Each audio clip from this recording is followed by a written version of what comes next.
Hello everyone, আমি প্রান্ত বঙ্গমেকা থেকে। আজকের এই ভিডিওতে আমরা দেখব কিভাবে একটি মসফেট কাজ করে এবং এর variation, pin out and data sheet, PWM signal আর bipolar junction transistor, BJT transistor, যেগুলো আগের ভিডিওতে দেখিয়েছি, এবং আজকের এই মসফেটের ভেতরে কী পার্থক্য। সো প্রথমেই এখানে দুইটা সার্কিট আছে, বাট ওইগুলো থাক।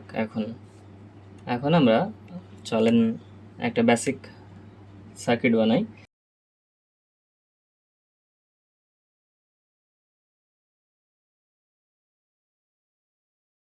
একটা বাল্ব আর একটা সুইচ।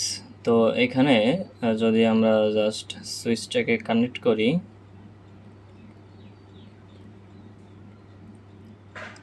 অ্যান্ড আমরা সুইচটাকে প্রেস করি, তাহলে দেখতে পাবেন আমাদের সার্কিট কমপ্লিট হবে। তো এখানে এটা তো জানেনই, তো এই সুইচটাকে আমরা ম্যানুয়ালি পুশ করছি, বাট মসফেট দিয়ে এগুলো আমরা অটোমেটিক করতে পারি, এবং এরপরে আমরা এগুলোকে মাইক্রো কন্ট্রোলার দিয়েও কন্ট্রোল করতে পারি। তো এইটারই পরবর্তী সার্কিট হচ্ছে এইটা। তো এখানে একটু মেসি লাগছে, বাট খেয়াল করেন পজিটিভ যে লাইনটা আছে সেটা বাল্বে গিয়েছে, এবং বাল্বের আরেক প্রান্ত এটা গিয়েছে হচ্ছে ড্রেনে, মসফেটের ড্রেনে। তো মসফেটের এখানে দেখতে পাচ্ছেন এটা হচ্ছে সোর্স, এটা হচ্ছে ড্রেন, আর এটা হচ্ছে গেট। তো এই দুইটা হচ্ছে সুইচের মতো কাজ করে, আর এই গেটটা হচ্ছে আসলে এইটাকে কন্ট্রোল করে।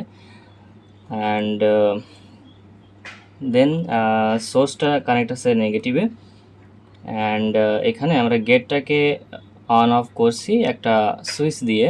এখানে আসলে আমাদের ভোল্টেজ অ্যাপ্লাই করতে হয়। ভোল্টেজ অ্যাপ্লাই করলে, গেটে ভোল্টেজ অ্যাপ্লাই করলে এই সুইচটা এটা অন অফ হয়। অ্যান্ড এইখানে যে চার্জটা তৈরি হয়, এটা আসলে একটি ক্যাপাসিটারের মতো কাজ করে। এটা একটি ক্যাপাসিটারের মতো কাজ করে। এখানে আপনি যখন ভোল্টেজ প্রদান করবেন, তখন এটা এখানে সুইচটাকে অন করে রেখে দিবে, দেন এটা সবসময় অন থাকবে। আর যদি ডিসচার্জ করতে হয়, তাহলে এই গেটটাকে আমাদের আবার এই নেগেটিভ লাইনে কানেক্ট করতে হবে, যাতে এটা আবার ডিসচার্জ হয়ে যায়। তো এখানে ব্যাটারির যে নেগেটিভ, সেই নেগেটিভটা আমরা এই ব্যাটারির নেগেটিভ সাথে কানেক্ট করে দিয়েছি, এবং যে পজিটিভ আছে সেটা আসলে সুইচ দিয়ে আমরা এই গেটে কানেক্ট করেছি।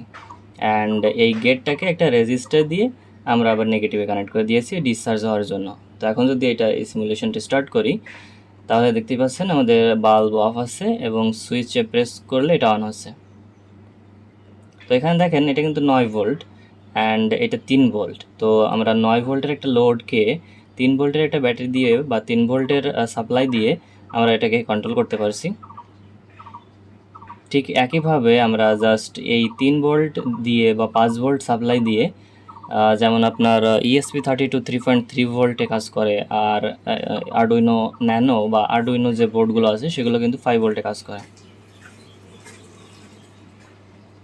তো এখানে আমরা জাস্ট অল্প একটু ভোল্টেজ দিয়ে আমরা একটা বড় লোড এখানে আমরা কন্ট্রোল করতে পারছি। শুধুমাত্র এই যে 9 ভোল্ট কন্ট্রোল করতে পারবে এমন না, বিভিন্ন মসফেটের উপর ডিপেন্ড করে আমরা পুরো ইলেকট্রিক লাইনও কন্ট্রোল করতে পারবো জাস্ট মাইক্রো কন্ট্রোলার দিয়ে, বাট সেগুলো আমরা আস্তে আস্তে পরবর্তীতে শিখব। এই মুহূর্তে এইটা একটু খেয়াল করেন যে আমরা পুশ করে জাস্ট বাল্বটাকে অন অফ করছি, অ্যান্ড এটা বললাম ডিসচার্জ করার জন্য, এই ছাড়া কিছুই নেই এখানে। মসফেটটা আমি যদি আরেকবার বলি, এখানে বাল্বটা ধরেন কানেক্ট আছে জেনারেলি। তো এখানে নেগেটিভ লাইনে একটা সুইচ আছে, তো এই সুইচটার পরিবর্তে আমরা একটি মসফেটের সোর্স আর ড্রেন অ্যাড করে দিয়েছি। এটা সোর্স আর ড্রেন হচ্ছে সুইচ, অ্যান্ড এই গেট হচ্ছে এই সুইচটাকে কন্ট্রোল করার জন্য। তো এর পরবর্তী সার্কিট হচ্ছে এটা।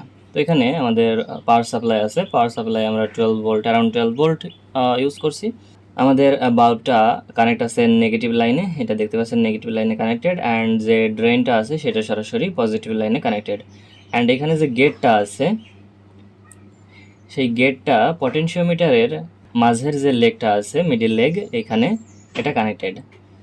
তো পটেনশিওমিটারের কানেকশনটা আসলে এভাবে করতে হয়, আপনি এক পাশে পজিটিভ এক পাশে নেগেটিভ পাওয়ার সাপ্লাই দিবেন, এই যে পজিটিভ আর এটা নেগেটিভ, এবং মাঝে যে গেটটা আছে মাঝে যে পিনটা আছে সিগন্যাল পিন, এই সিগন্যাল পিন যাবে একটি মসফেটের গেটে। এভাবেই আপনি মসফেট দিয়ে এই যে কোনো লোড ডিম করতে পারবেন। তবে এটা আপনারা এখনই ট্রাই করবেন না, ট্রাই করতে পারেন, বাট প্র্যাকটিক্যালি এগুলো ট্রাই করবেন না এখন। সামনে যে ভিডিও আসবে সেই ভিডিওতে আমি এগুলো প্র্যাকটিক্যালি করে দেখাবো আপনাদের। তো আরও একবার বলে দিই, সোর্স আর ড্রেন হচ্ছে সুইচ, এবং যে গেট আছে গেট হচ্ছে এই সুইচটাকে কন্ট্রোল করার জন্য। তো মসফেট আসলে অনেক প্রকারের হয়ে থাকে, শেপস অ্যান্ড সাইজেস অফ।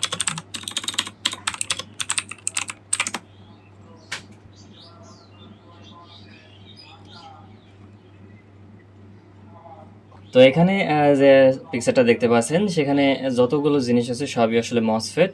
তো এইখানে এই যে উপরের সাইডে যেগুলো আছে এগুলো হচ্ছে আপনার থ্রু হোল যে মসফেট, এগুলো অনেক কারেন্ট হ্যান্ডেল করতে পারে। আস্তে আস্তে যেগুলো ধীরে ধীরে এবার এসছে এগুলো আস্তে আস্তে লো কারেন্ট হ্যান্ডেল করতে পারে। অ্যান্ড নিচে যেগুলো আছে এগুলো হচ্ছে সারফেস মাউন্টেড মসফেট। এগুলো আসলে কম্প্যাক্ট ইলেকট্রনিক্স আমরা এগুলো দেখতে পাই। অ্যান্ড একটা খুবই গুরুত্বপূর্ণ যে জিনিসটা আমার বলা উচিত ছিল আগের ভিডিওতে, সেটা হচ্ছে মসফেট মূলত ভোল্টেজ কন্ট্রোল করার জন্য বা ভোল্টেজ হ্যান্ডেল করার জন্য বা ভোল্ট নিয়ে আসলে এর কারবার। অ্যান্ড যে বাইপোলার জাংশন ট্রানজিস্টর ছিল, যে ট্রানজিস্টরগুলো আর কি, এইগুলো কিন্তু আসলে কারেন্ট হ্যান্ডেল করে। তো আমরা আস্তে আস্তে এগুলোর প্রয়োগ ক্ষেত্র দেখব সামনের ভিডিওতে। এখন আসলে দেখা যাক আমাদের যে টাইপ আছে এবং যে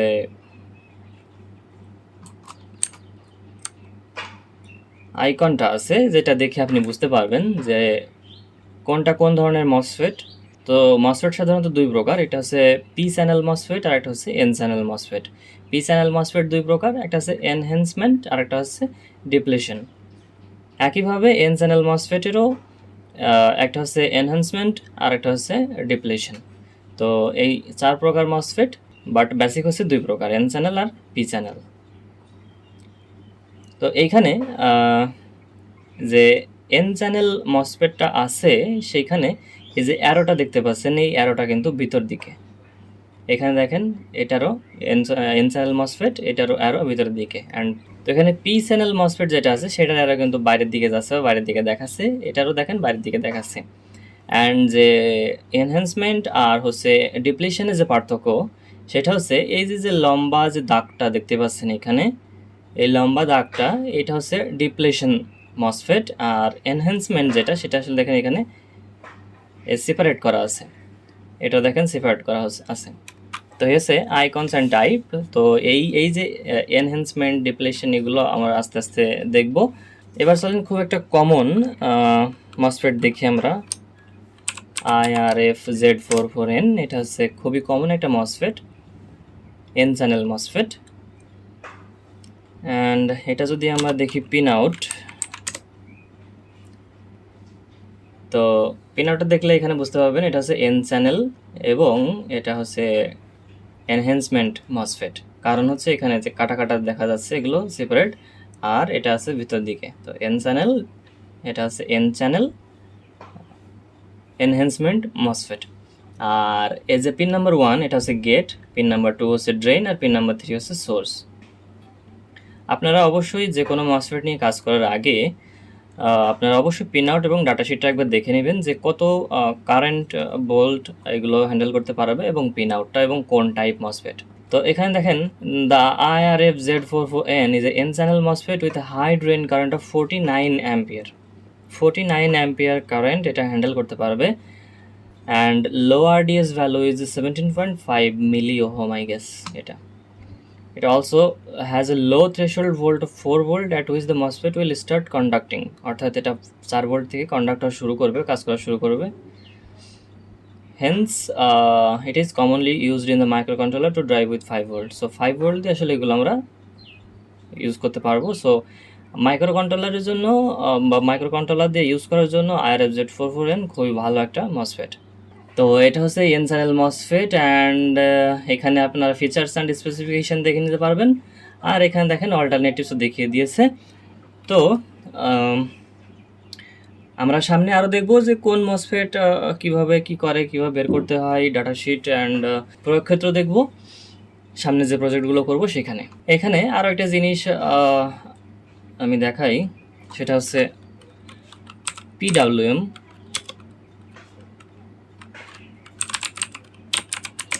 পিডাব্লিউএম দিয়ে মসফেট কন্ট্রোল করা সেটা। পিডাব্লিউএম হচ্ছে pulse with WI DTH with pulse with modulation. এখানে আমরা খুবই ফাস্ট সুইচিং করি, অ্যান্ড এই ফাস্ট সুইচিং করে আমরা আছে যে এই মসফেটে কন্ট্রোল করি। এখানে মসফেটটাকে ফাস্ট সুইচিং করলে কি হয়, যে লোডটা থাকে, যেমন ধরেন এখানে একটা মোটর আছে, তো এই মোটরের যে লোডটা থাকে সেই লোডটা কম বেশি করা যায়। যেমন হচ্ছে মোটরের স্পিড কন্ট্রোল করা যায় এই মসফেট দিয়ে, যে বাল্ব থাকে সেই বাল্বের ব্রাইটনেস কন্ট্রোল করা যায় মসফেট দিয়ে বা পিডাব্লিউএম সিগন্যাল দিয়ে। এখানে দেখেন এখানে যে পিডাব্লিউএম সিগন্যাল যেটা, এই যে 3 নাম্বার যে পিনটা দেখেন এখানে একটা ইনফিনিটি সাইন দেওয়া আছে, এটা আসলে দেখা যাচ্ছে এই যে পিডাব্লিউএম সিগন্যাল। তো পিডাব্লিউএম এ একটা পিন কানেক্ট করা, অ্যান্ড সেটা এইখানে দেখেন গেটে কানেক্ট হয়েছে। তো এখানে পিডাব্লিউএম সিগন্যাল বা পালস উইথ মডুলেশন পাঠাচ্ছে, অ্যান্ড এটা দিয়ে স্পিড কন্ট্রোল করছে, সেইভাবেই সুইচটা কন্ট্রোল হচ্ছে। আমি এটা এখন প্র্যাকটিক্যাল আপনাদের দেখাবো যে কিভাবে এটা করা যায়। এখানে যেভাবে পটেনশিওমিটার দিয়ে আমরা এই লোডটাকে কম বেশি করতে পারছি, অর্থাৎ ব্রাইটনেস কন্ট্রোল করতে পারছি, একইভাবে মোটরের স্পিডও কন্ট্রোল করা যায়। বাট এখানে আমরা পটেনশিওমিটারের পরিবর্তে মাইক্রো কন্ট্রোলার ইউজ করি। তো এটা আমি এখনই করে দেখাচ্ছি আপনাদের কিভাবে এটা কাজ করে। তো এখানে দেখেন আমাদের পিডাব্লিউএম সার্কিট ইজ রেডি। এইখানে এটা জাস্ট মাইক্রো কন্ট্রোলারটাকে পাওয়ার দিচ্ছে, এছাড়া কিছুই না। অ্যান্ড এখানে একটা পটেনশিওমিটার আছে, যেটার একটা লেগ আমরা কানেক্ট করেছি পজিটিভে 5 ভোল্ট, আর একটা কানেক্ট করেছি আমরা নেগেটিভে অর্থাৎ গ্রাউন্ড। অ্যান্ড যে মিডল পিনটা আছে সেই মিডল পিনটা আমরা কানেক্ট করেছি অ্যানালগ 0 অর্থাৎ 0 নাম্বার অ্যানালগ 0 পিনে। এখান থেকে আমরা এই পটেনশিওমিটারের ভ্যালুটা রিড করছি, অ্যান্ড সে অনুযায়ী পিডাব্লিউএম সিগন্যাল জেনারেট করে আমরা এখানে D9 অর্থাৎ ডিজিটাল পিন আউট 9 সেখানে আমরা পাঠাচ্ছি। অ্যান্ড এই তারটা, এই যে সিগন্যাল পিনটা, এটা আমরা মসফেট, এটা হচ্ছে IRFZ44N, সেটা হচ্ছে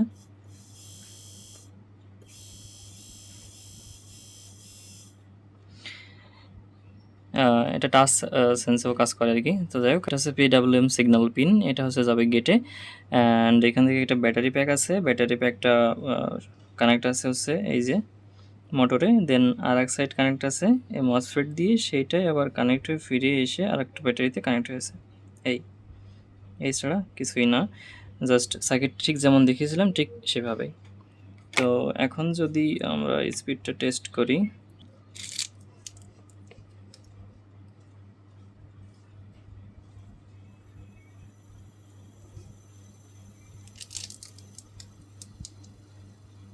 আমার বাম হাতে যে পটেনশিওমিটার আছে অ্যান্ড মোটর স্পিড, এই দুইটাই খেয়াল করেন।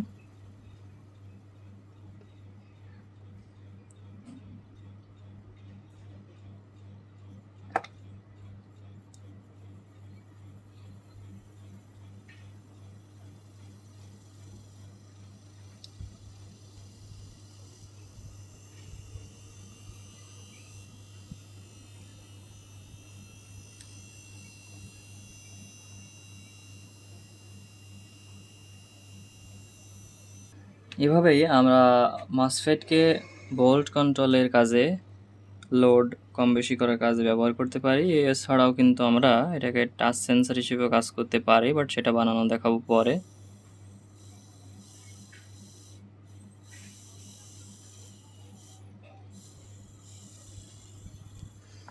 তো এই ছিল আজকের মতো। আশা করি ভিডিওটি ভালো লেগেছে। ভালো লেগে থাকলে লাইক দিবেন, কমেন্টে জানাবেন কোনো প্রকার প্রশ্ন থাকলে। আমার যদি বলা কোনো ইনফরমেশন যদি ভুল থাকে অবশ্যই কমেন্টে জানাবেন। আর তা দেখা হচ্ছে পরবর্তী কোনো ভিডিওতে। আজকের মতো এই পর্যন্তই, বাই বাই।